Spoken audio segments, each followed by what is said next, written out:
3 years ago, I found myself buried under a mountain of debt.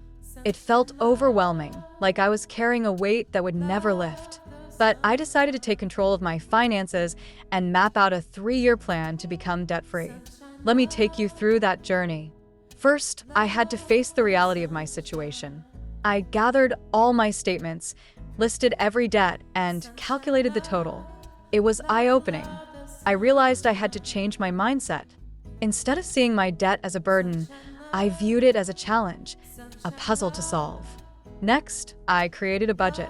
I tracked every dollar I spent, identifying areas where I could cut back. Dining out? Gone.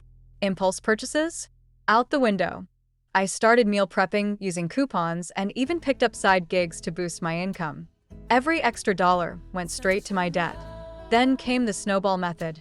I focused on paying off the smallest debts first. There's something incredibly motivating about crossing off a debt completely. It gave me momentum. Once I paid off a small debt, I took that payment amount and rolled it into the next smallest debt. This strategy kept me motivated and on track. I also learned the importance of an emergency fund. I set aside a small amount each month to build a cushion. This way, I wouldn't have to rely on credit cards for unexpected expenses. It felt liberating to have that safety net. Throughout this journey, I educated myself about personal finance. I read books, listened to podcasts, and joined online communities. The more I learned, the more empowered I felt. I discovered the power of compound interest and how saving early could work in my favor.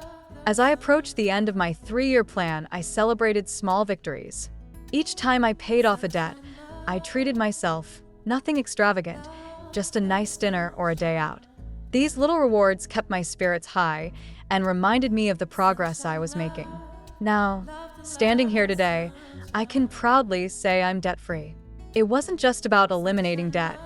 It was about changing my relationship with money. I've learned to live within my means, save for the future, and invest in myself. This journey has transformed my life, and I hope my experience inspires others to take charge of their finances. Remember, it's not just about the destination. It's about the lessons learned along the way.